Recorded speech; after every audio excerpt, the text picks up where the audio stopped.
அனைவருக்கும் வணக்கம். நம்ம இந்தியன் எக்கனாமிக் கிளாஸஸில் செக்யூரிட்டி மார்க்கெட் இன் இந்தியா அப்படிங்கிற அந்த சாப்டர் பார்த்துட்டு இருக்கோம். இந்த கிளாஸ் இல்லாமல் ஏஞ்சல் இன்வெஸ்டர்ஸ்னால் என்ன அப்படிங்கிறத பற்றி பார்க்க போகிறோம். ஏஞ்சல்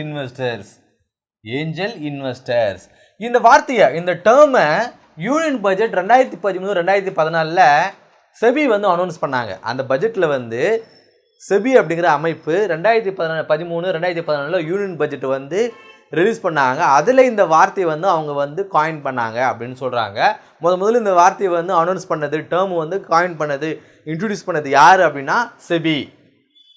புரிஞ்சுதுங்களா? ஸோ இது என்ன சொல்லுது அப்படின்னா, ஒரு ஆந்திரப்ரனர்னா யார்? தொழில் முனைவோர். முதல்ல நான் ஒரு பிஸ்னஸ் ஸ்டார்ட் பண்ணுறேன்னு வச்சுங்களேன், நான் ஒரு ஆந்திரப்ரனர். நீங்களும் அதே மாதிரி தான். ஃபஸ்ட்டு ஒரு பிஸ்னஸ் வந்து ஸ்டார்ட் பண்ண போகிறீங்க அப்படின்னா நீங்கள் ஒரு ஆந்திரப்ரனர் அப்படின்னு சொல்லுவாங்க. ஸோ ஒரு ஆந்திரப்ரனர் வந்து என்ன சொல்கிறாரு அப்படின்னா, அவர் வந்து பிஸ்னஸை வந்து ஸ்டார்ட் பண்ணும் பொழுது அதில் இன்வெஸ்ட் பண்ணுவாங்க இல்லையா? யார் இன்வெஸ்ட் பண்ணுறது? இப்போ கவர்மெண்ட்டு போய் லோன் கேட்குறோம், லோன் தர மாட்டேன்றாங்க. ஸோ நம்மளே வந்து அதை இன்வெஸ்ட் பண்ணுவோமே இல்லையா? நம்மளுடைய காசு வந்து இன்வெஸ்ட் பண்ணுவோம். ஸோ பத்தலை அப்படின்னா நாம் மற்றவங்ககிட்ட வந்து காசு வாங்குவோம் இல்லையா? யார்கிட்டேருந்து காசு வாங்குவோம்?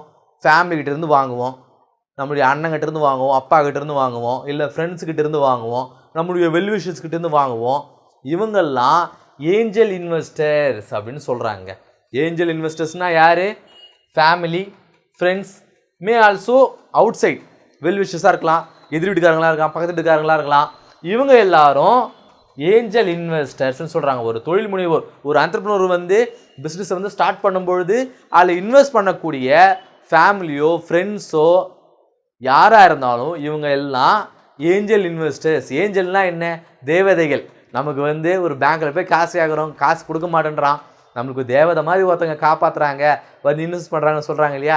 ஸோ அதான் வந்து சொல்கிறாங்க, இவங்கெல்லாம் தேவதைகள், தேவதை இன்வெஸ்டர்ஸ் அப்படின்னு சொல்கிறாங்க.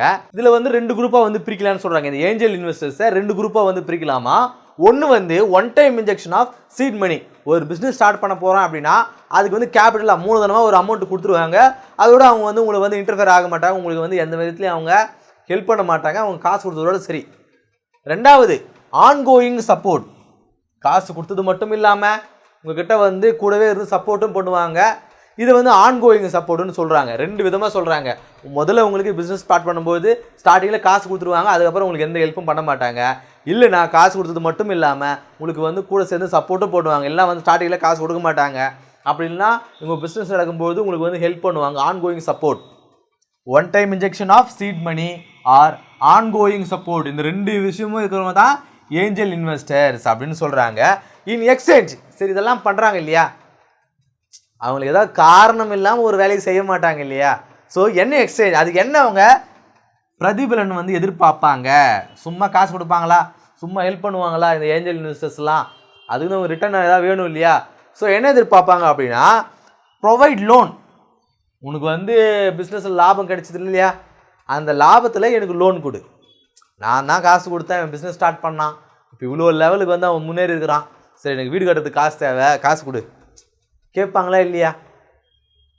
நான் வேறு எங்கெல்லாம் வட்டி காசு வேணால் அதிகமான வட்டி கொடுக்கும், நான் கேட்கும்போது காசு கொடுத்தேன் இல்லையா? இப்போ நான் பிஸ்னஸ் ஸ்டார்ட் பண்ணும்போது எனக்கு வந்து என்னோடய ஃப்ரெண்டு வந்து 1 லட்ச ரூபா கொடுக்குறான்னு வச்சுங்களேன். இங்கே நான் பிஸ்னஸ் வந்து எனக்கு நிறைய லாபம் வந்துச்சு அப்படின்னா நாளைக்கு அவன் கேட்கும்போது என்கிட்ட 4 லட்ச ரூபா லோன் கேட்பான். நான் எப்படி அவங்ககிட்ட வட்டி இல்லாமல் காசு வாங்கணும், அதே போல் அவன் நாளைக்கு நான் லோன் கேட்கும்பொழுது நான் 4 லட்ச ரூபாவை கடனாக கொடுத்தாகணும் வட்டி இல்லாமல். ஸோ இதான் அவங்க எக்ஸ்சேஞ்சாக எதிர்பார்ப்பாங்க அப்படின்னு சொல்கிறாங்க. அதே போல் சில பேர் வந்து கிவ் ஷேரை வந்து எனக்கு கொடுத்துரு. ஒரு பிஸ்னஸ் ஸ்டார்ட் பண்ண போகிறோம் அப்படின்னா அது கேபிட்டல் மூலதனம் நான் கொடுத்துருக்கேன் இல்லையா, அதுக்கு பதிலாக எனக்கு வந்து ஷேர் கொடுத்துரு. நாளைக்கு உனக்கு என்ன ப்ராஃபிட், என்ன வந்து லாபம் வந்தாலும் அதில் எனக்கு ஒரு பங்கு வந்துடணும். ஸோ அது மாதிரி ஷேராகவும் சில பேர் வாங்கிக்குவாங்க அப்படின்னு சொல்கிறாங்க. ஸோ இந்த ஏஞ்சல் இன்வெஸ்டர்ஸ் அப்படிங்கிறவங்க ஆப்போசிட் டு வெஞ்சர் கேபிட்டலிஸ்ட்.